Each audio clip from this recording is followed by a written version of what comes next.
that? No other than Dr. Glenn Toby. Welcome to Book 101, Dr. Glenn, and can you please introduce more about yourself? Absolutely. Dr. Glenn Toby, born in Brooklyn, raised in Queens. I am a music pioneer, hip hop legend, a philanthropist, and a serial entrepreneur. Mr. Glenn or Dr. Glenn, thank you so much for sharing your knowledge to the world and hoping for more and more and more success in your projects. What does it mean to manage millionaires with a mission driven mindset? I think the most important thing is to keep the client first. Always remember you're managing someone else's money. All of the extensions have to be managed as well. Those extensions need. Wait, just give me a minute. We have an echo. Oh. Could be signed in on two, right? Yes, thank you so much for turning it off. Do, So do we have go to start ahead, all over? Mr. Or can you edit or do we start all over? Yes, I can add it at the end. Don't move. Let me just. Where are you right now? I'm from Vancouver, British Are Columbia. you there now? Yes, sir. One of the most beautiful places in the world, brother. Yes, indeed. One of the best places, most especially summer and Oh my winter. God, yeah. I'm gonna take it back from the responsibility. Is it? Well, you want me to Yes, take the hat off, or do you like it on? It's okay. it's okay. Okay. Go ahead. Yes. One of So, the most. Yeah. And yes, am go I ahead. loud enough? Am I clear? Yes, you're loud and clear. One of the biggest responsibilities when you're managing wealth, millionaires, people of influence, economic and financial influence, meaning wealthy people who are responsible have a system. Wealth means it's money that procures, it takes care of itself when it's taken care of properly. When you're handling someone else's money, it's important that you put them first, their ideals, their goals, and make sure that their formulas are in place. So you have to make sure that you're being a steward, a protector, you're respecting their ideology, their wishes, and at the same time, you're being proactive, doing the research, and having the resources that'll help not just move the money forward, but protect it. It's essential. It's essential indeed. How is coaching or managing wealthy individuals different from working with the other clients? I think the difference is when you're dealing with these celebrity clients, athletes, entertainers, and they're also celebrities in religion. They're pastors, they're imams, there are rabbis, there are cultural leaders, advisors who have fame, who are celebrated. So you have to manage the finance, having an idea that their lifestyle can kind of move the marker a little bit. There can be economic adjustments. Somebody gets married, they decide to have children, someone has a divorce, someone wants to scale down, someone wants to increase their income. Maybe there's a giving trust. Maybe they want to give money away through a charity that's on, gone, and living. So you have to be ready to be adaptive, not to their needs, but also the investment environment in terms of culture and in terms of the return on investment. What are some common misconceptions people have about millionaires and their motivations? I think people think that once you get to a certain amount of money, whether it's $10,000 or 10 million, people think that they're going to get to this space and all the work is done. The money's going to take care of them. They think they can put it on auto dial. If I make 10% per day, per month, per year on a million or $100 million, that's going to give me compounded interest that's going to allow me to drive and do whatever I want to do. Sometimes there's pitfalls, there's challenges, there's changes in the marketplace, there's changes in the economic environment on a macro and a microeconomic level. The core principles of being informed, being proactive, and being ahead of the curve or behind the curve as it relates to the investments going up and down are critical and key to not just managing the wealth, but maintaining it. Managing the wealth is crucial, people. So, Dr. Glenn, how do you align wealth with purpose when working with high net worth clients? I would say you have to find what the goals are. Some people have a legacy offering. They don't care about how they're living day to day. They'll drive a car that's worth $15,000 to $50,000. No big deal. They'll drive a car that's 15 years old. They live in one modest home that they've been in for 20, 30 years. Their goal is to legacy, to take care of their children, a spouse, a loved one. Maybe it's an institution of worship, could be their church, could be their synagogue, it could be the mosque, jid, wherever it is that they want to leave the money to something that's worth more than money, not just finance, but principles, ideology, philosophy, and community. So you have to be able to be adaptive to understand the core interests of the investment and know when it's going to change, when it's going to shift. The same way economic conditions change, clients and people that have the money, their conditions can change too. Death, birth, aspirations from a business that they want to sell or earn. How about the climate of tax? There's taxation and their principles in how to manage the wealth. Who are the players? Do you have the right financial advisor? Do you have the right tax advisor? What investment products are you using? Are there new things coming to market that you should be aware of? And what best fits for you? Yes. Indeed, it's not all about money, people. How you invest your money for last. What is the first step in helping a wealthy individual clarify their deeper mission? I think there's two things. Before you step to a client, make sure that you have a good core team. Is your investment advisors, are they registered? Are they certified? Do they meet compliances of state, government, local, and maybe even community? Do the research to find out who are some of their clients. What are the specific details of how the investment advisor is compensated? Do you have a good tax team? Do you have a good attorney? Have you identified the goals of everybody in their house, in their heart, or in their hallway? Hallway meaning what's coming next. A kid's going to college at some point. Maybe they'll get married. Maybe they'll have children. Maybe the child leaves. Maybe you want to start a business. You have to do a full assessment on your own and make sure that you have the resources, the support, and the information to move them where they need to be. Hmm. Interesting indeed. Dr. Glenn, what role does legacy play in shaping a mission driven mindset? I think legacy plays everything until it plays such an integral role because it means 100% of everything. When you're gone, you can't take the money with you. You can't take the houses with you. It's over. So some people need to be reintroduced to the mindset of legacy. People say, I'm going to spend all my money before I leave. I have a difficult relationship with family and friends. I don't have an institution that I support. So I'm going to burn it out. I'm going to get rid of every penny before I die.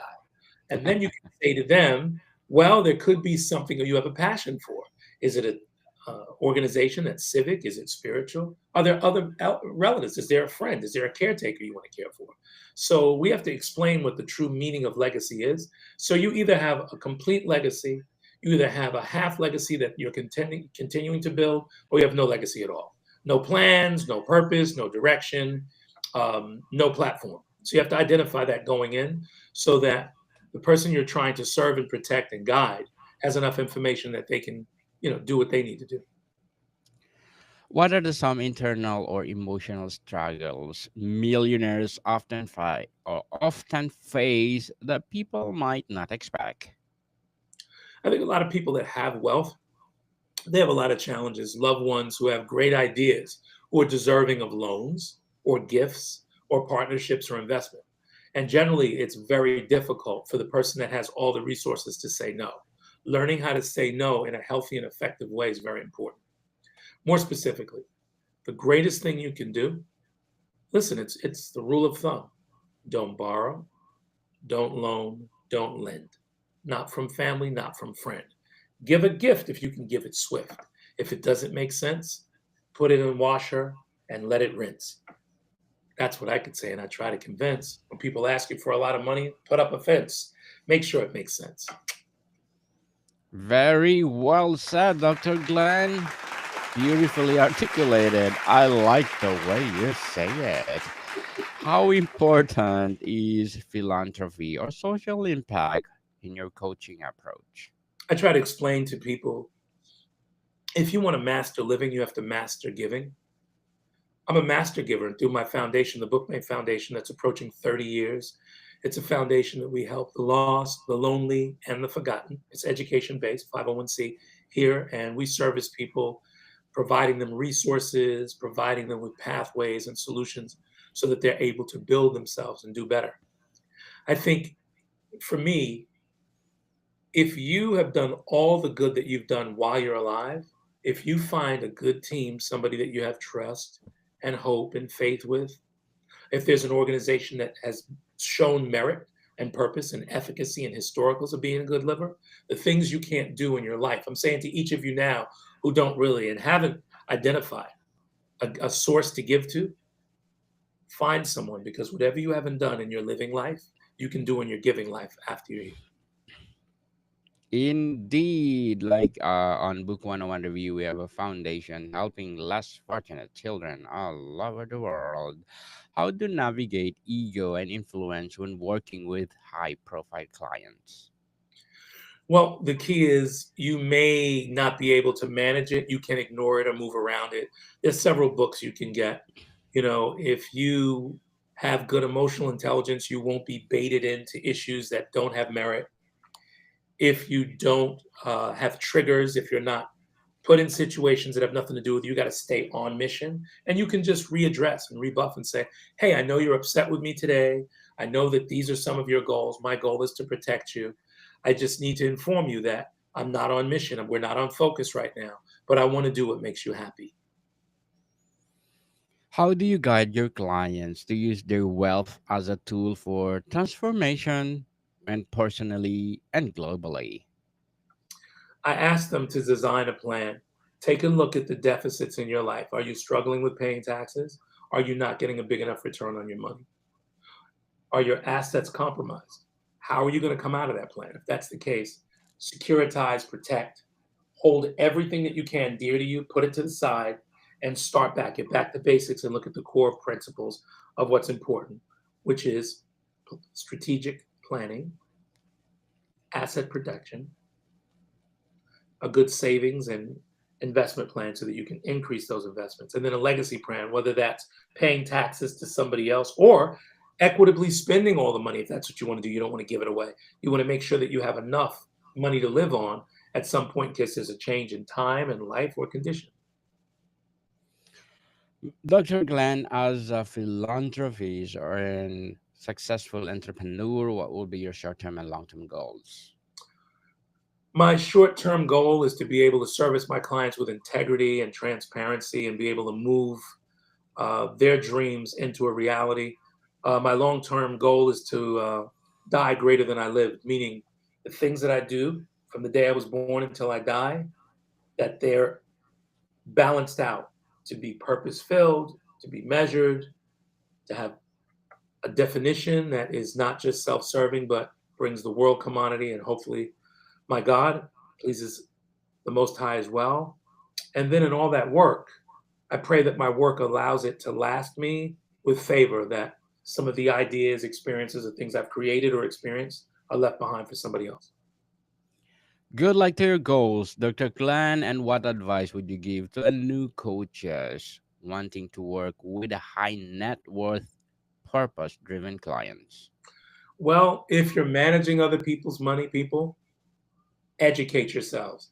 If you're not going for a 4-year degree or a postgraduate degree, get as much certification as you can from established organizations, entities, universities, and teaching sources, whether it's Harvard University, whether it's Howard University, if it's just an online school that has certification, if it's a certified public accountants organization with a bunch of teachers. There's so many free courses that you can learn from Google to YouTube University. Educate yourselves with the best tools that you can find. Network with other leading teachers, other resources. Be a source of value, be a source of information, and be a steward of honesty, ethics, and support your client. Thank you for your advice, Dr. Glenn. And what are the signs that millionaire is out of align or alignment with their mission? A sign for a millionaire is money should be an indicator of where you're allowed to go. Money should not just be a resource, something that you spend. Money can save you time. Money can allow you to put yourself in spaces that you normally wouldn't be able to get into. Measure every dollar, but measure not just where you want to go, the distance of where you were born to where you are now to where you want to go. Measure each of those steps. Make sure your money, your resources, and your connections and friends and support systems will give you the power and the fuel to get to where you got to go. Indeed, again, beautifully articulated. Dr. Glenn, very well said. How do you maintain confidentiality, trust, and authentic connection in a high stakes coaching relationships? Well, I think a lot of things you should have cross indemnification waivers and where, for instance, non-disclosures, you're going to follow that disclosure. You don't discuss finance, health, spiritual, personal information from the client. It's all closed, as though you're an attorney, as though you're a preacher, a priest, a rabbi, a monk, whatever it is, an imam. Quiet, respect, ethics, protect the information, protect the client, protect the relationship. Indeed. And what that oh not my I mean in your experience, what's the biggest myth about success and fulfillment at the millionaires level? One of the biggest myths is that you accumulate a certain amount of money that brings you validation. One of the biggest myths is the things that you own, money itself, lifestyle. Others Yes, that others indeed. others that are in your circle, the club you're involved in, your friends, those should not be the indicators of success. Those should not be the indicators of performance. It should be based on how well you do. Like when you live in a neighborhood, if you have the nicest house in the neighborhood, you want to be a nice neighbor as well. If you have the worst house in the neighborhood, you have something to work towards. So we're living in a world economy. Don't allow your money to pull you off the basis of righteousness, of world community, and spiritual community. So, Dr. Glenn, before we wrap up our discussion for today, I'm inviting you to please do listen to my other podcast, people. My other podcast, because Abstract Essay is already in its fifth season, Abstract Poetry in second season, and Book 101 Review in its fifth season, Comedy 101 in second season, and Food 101 in its fifth season as well, Geography 101 and Love Letters in third season, and My Baby Podcast, Mental Health 101, Movie 101 Review, and Music 101 in its fourth season. So please do listen to them wherever you listen your podcast. So, Dr. Glenn, how do generational wealth and family dynamics play into mission driven leadership? Well, I think the education that you get, reading lots of books, if you're reading good books, if you're watching documentaries or studying online, or you have a mentor or an advisor or a coach, you have to take what you read, what you learn, and apply it. We are writing the book of our lives every day. A day in our life is a chapter in our book. So the information that you get, it's resourceful. Share it, talk about it, practice it. It's important to repeat it. When you repeat it to others, it's a gift to someone else. Make sure you're repeating to yourself. It's called learning. Yes, indeed. Dr. Glenn Toby, thank you so much for sharing your knowledge to the world. So, can you please invite our listeners to support your business itself? Yep, you can reach me at Dr. Glenn Toby, DrGlennToby.com. And a shout out to your other platform. Don't forget my book, The Asian Power League, which is available Yes. everywhere books are sold. It's an amazing fictional story. It's pretty exciting. Mystery, adventure. Check it out. And Yes. check out Daniel Lucas and all of his other podcasts. We've been talking about it globally. It's exciting, and I'm glad to be here. Wish you all well. Thank you so much. And you are most welcome to come back in any of my podcasts and let's talk about your book. Thank you. Let's promote to the world. Yes, people, let's support Dr. Glenn Toby, because if you support him, more and more and more empowering books to come, more and more and more empowering coaching to come. So, Dr. Glenn, thank you so much for your time. Thank you. More to come, people. See you soon.